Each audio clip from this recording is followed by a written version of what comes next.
Alaikum wa rahmatullah. Bienvenue à tous et à toutes sur ma chaîne YouTube. J'espère que vous allez tous très très bien. On va continuer ensemble notre commentaire du film de Mustafa Akkad, Le Message, Ar-Risala.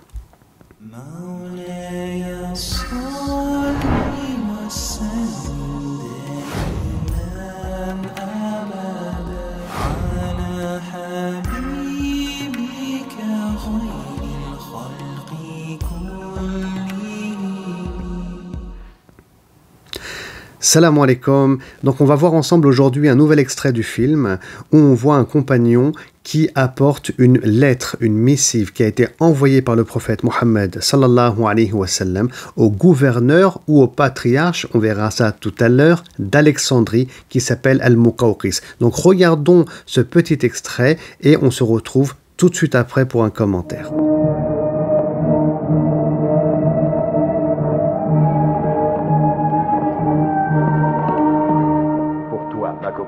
Patriarche d'Alexandrie.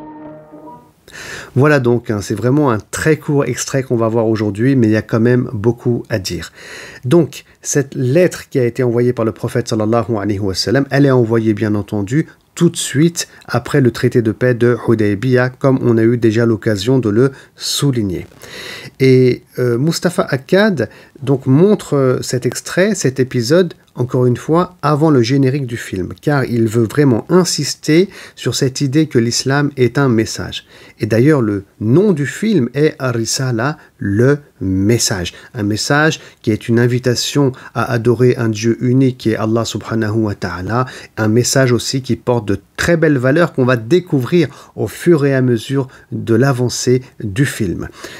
Cette lettre que va porter Hatib ibn Abi Balta'a, et, puisque c'est le nom du compagnon qui l'apporte, est la première qui a été découverte dans les années précédentes, comme le souligne le docteur Hamidullah. Où est-ce qu'elle est actuellement?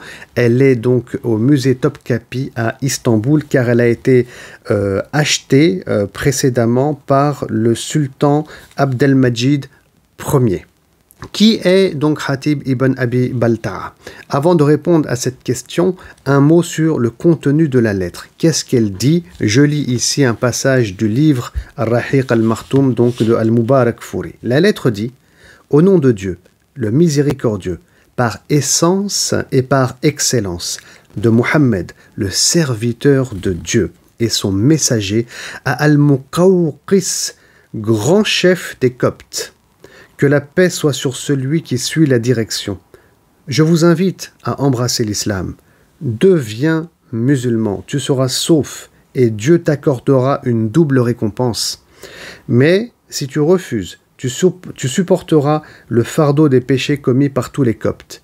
Dis, et là la lettre revient sur un passage du Coran. Dis, ô gens du livre, venez à une parole de vérité et de justice entre nous et vous, à savoir que nous n'adorons que Dieu, que nous ne lui associons rien, que nous ne nous prenons pas les uns les autres pour seigneurs en dehors de Dieu. S'il tourne le dos, dites alors, soyez témoins de ce que nous sommes musulmans. Donc c'est le verset 64 ici qui est cité de la sourate numéro 3. Voilà donc le contenu de cette lettre portée par Hatib ibn Abi Balta'a au patriarche. C'est ce qui est dit en tout cas dans le film d'Alexandrie. Alors tout d'abord, est-ce que c'est un patriarche ou pas? Alors ça c'est un sujet à débat, et pour le docteur Hamidullah, c'est pas forcément le cas. C'est peut-être un chef politique, c'est peut-être celui qui gouverne dans la région, parce qu'il est difficile d'identifier donc le personnage de Al-Muqawqis. D'ailleurs, le Muqawqis, c'est un statut qui est donné. Apparemment, il est appelé comme ça par le prophète sallallahu alayhi wa sallam, car on ne connaît pas vraiment son identité. D'ailleurs, il est appelé donc le grand chef des Coptes. Aussi, quand on parle des Coptes ici, ce sont les chrétiens d'Égypte. Et ils existent encore aujourd'hui, les chrétiens d'Égypte. Et donc, qui est le Muqawqis? Est-ce qu'on connaît vraiment son nom et son identité actuellement? C'est un sujet à débat.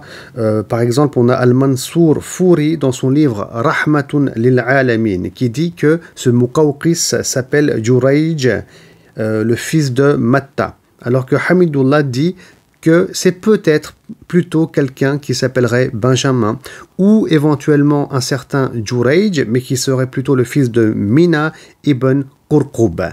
Et il dit ça peut être aussi bien quelqu'un d'autre en réalité. Donc on ne sait pas vraiment quel est son nom, on ne sait pas vraiment si c'est un patriarche ou bien si c'est juste un gouverneur. Par contre, ce qu'on sait, et là il n'y a pas de doute à ce sujet-là, c'est qu'il est connu sous le nom de Al-Muqawqis.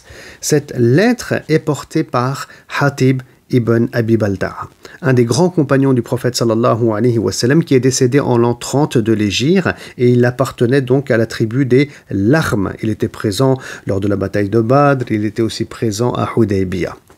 Hatib ibn Abi Balta'a, il est aussi connu par rapport à une anecdote qui est célèbre qu'on retrouve dans les ouvrages qui traitent de la sira du prophète sallallahu alayhi wa sallam. Alors c'est un épisode qui a lieu juste avant la libération de la Mecque, Fath Mecca. Alors pour remettre un peu le contexte, le prophète sallallahu alayhi wa sallam a été trahi par les Qurayshites qui ont violé le traité de paix de Hudaybiyah et là il souhaite libérer la Mecque de manière pacifique avec une armée et c'est ce qu'il fera d'ailleurs le prophète sallallahu alayhi wa sallam en disant que ce jour, le jour de la prise de la Mecque est un jour de miséricorde, Yawm al-Marhama, al-Marhama.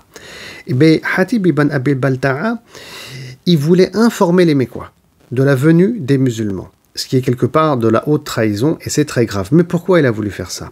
Pour avoir une place dans la société par la suite, car avant il n'était pas forcément très respecté et honoré à la Mecque, donc quelque part les Mécois seraient endettés à jamais envers lui. Donc il a suivi son nefs et il a commis une grosse faute. Le prophète sallallahu alayhi wa sallam va être informé par l'ange Gabriel. Et Omar ibn al-Khattab, donc alors pour lui c'est évident, là on est face à un hypocrite, un traître, là il est informé, d'ailleurs on est informé par l'ange Gabriel, mais le prophète sallallahu alayhi wa sallam va le convoquer et va lui demander mais pourquoi tu as agi de la sorte? Et là il va s'expliquer Hatib ibn Abi Balta'a et le prophète sallallahu alayhi wa sallam il va lui pardonner car il a suivi son ego et son nafs, il a commis une faute, il est dans le regret et il se repent par rapport à son erreur. Et d'ailleurs quelque chose d'important qu'on apprend ici, c'est qu'avant de juger les individus, il est important de leur parler et de leur demander pourquoi, pour connaître la réalité de leurs intentions, et c'est seulement après qu'on juge un individu, en ne prenant pas d'ailleurs en compte que l'acte qu'il a fait, mais aussi son repentir et aussi toutes les bonnes actions qu'il pourrait y avoir autour. Donc le jugement, il doit être bien entendu global. Alors quelle va être la réaction du Muqawqis? Écoutez, il a une réaction plutôt positive. Donc on verra que Kisra, lui, il va déchirer la lettre, Vraiment, il va aller loin. Elle est très négative. Là, genre, il n'est pas d'accord, il ne veut pas écouter, il ne veut pas suivre, il ne veut pas une relation amicale, lui, qui sera le roi des Perses. Mais Muqawqis, non. Donc, il prend un temps de réflexion. D'ailleurs, la lettre, il va la préserver dans une boîte qui est faite d'ivoire. Et puis ensuite, il va décider de donner des cadeaux au prophète, sallallahu alayhi wa sallam. Alors, pourquoi, tout d'abord, sa réaction est positive? Car lui est copte. Et donc quand il lit ce message, il a conscience que c'est pas un idolâtre qui lui a écrit, mais quelqu'un qui est dans une forme de monothéisme. J'entends par là ici le prophète Mohammed sallallahu alayhi wa sallam. Selon d'ailleurs le docteur Hamidullah, le Muqawqis avait une doctrine monophysique. Et donc il se dit, soit Mohammed, il est dans une dynamique chrétienne, et ça serait l'islam une hérésie chrétienne, soit...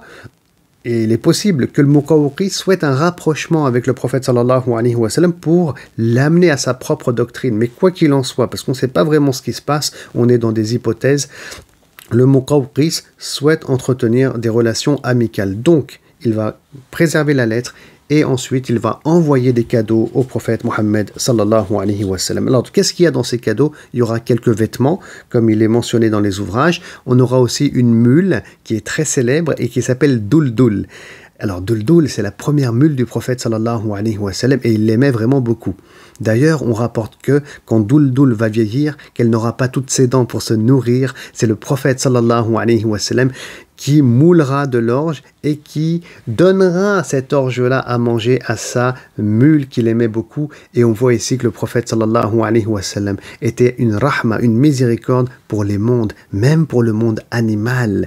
Il leur donnait aussi des noms. D'ailleurs, il va l'appeler Duldul, cette mule-là. On pourrait s'étaler longtemps. On aura l'occasion d'en reparler, Inch'Allah Ta'ala, du rapport du prophète sallallahu alayhi wa sallam avec les animaux, aussi avec les arbres, les plantes, etc. Donc il y a une mule qui est offerte, des vêtements, mais aussi deux femmes, des esclaves, qui sont donc Maria et Cyrine. On l'appelle Cyrine ou bien Shirin aussi. Encore une fois, là c'est un débat linguistique, qui sont deux sœurs et qui sont donc des Coptes d'Égypte. Alors ça c'est un cadeau qui est offert. Quant au prophète Mohammed sallallahu alayhi wa sallam, donc il va entretenir des relations avec Maria. D'ailleurs il aura un enfant avec elle qui s'appelle Ibrahim. Bien sûr c'est des relations consenties, parce que le prophète sallallahu alayhi wa sallam, bien sûr s'il n'y avait pas un consentement, jamais donc il ne se rapprochait d'une femme. Et on a pas mal de choses qui ont été écrites et rapportées par nos historiens par rapport à cette thématique. Et donc il aura un enfant avec Maria qui s'appelle Ibrahim, qui mourra en bas âge, et lors du décès de leur fils il y aura un événement important, ce sera une éclipse solaire, et c'est à cette occasion-là aussi qu'on apprendra en islam à effectuer cette prière spécifique qu'on appelle donc la prière de l'éclipse solaire. Et le prophète sallallahu alayhi wa sallam sera attristé bien entendu par la mort d'Ibrahim, et il acceptera le décret d'Allah subhanahu wa ta'ala. Alors ce petit Ibrahim, il est enterré actuellement encore dans le cimetière Al-Baqi' de la ville de Médine. Donc ça c'est par rapport à Maria, qui embrasse l'islam d'ailleurs juste avant d'arriver à Médine. Ensuite sa sœur, donc Cyrine, elle épousera Hassan ibn Thabit, qui est connu pour être le poète du prophète Mohammed sallallahu alayhi wa sallam. Et voilà donc l'histoire de cette fameuse lettre envoyée par le prophète sallallahu alayhi wa sallam au Muqawqis d'Alexandrie. Et donc si vous souhaitez voir cette lettre, bien entendu, n'hésitez pas à aller au musée Topkapi, il y a des choses intéressantes. Alors est-ce que tout est authentique là-bas ou pas? Ça, c'est des sujets à débat.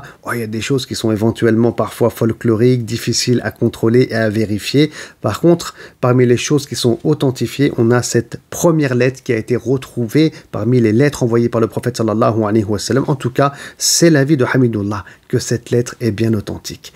Voilà donc pour l'intervention, le commentaire d'aujourd'hui. J'espère que ça vous a plu. N'hésitez pas à faire connaître donc ce petit programme qui va continuer, Inch'Allah Ta'ala, puisqu'on va décortiquer vraiment tout le film de Mustafa Akkad afin de mieux connaître la biographie du prophète Mohammed sallallahu alayhi wa sallam, l'homme aussi et les vertus qu'il a portées. Je vous remercie pour votre écoute.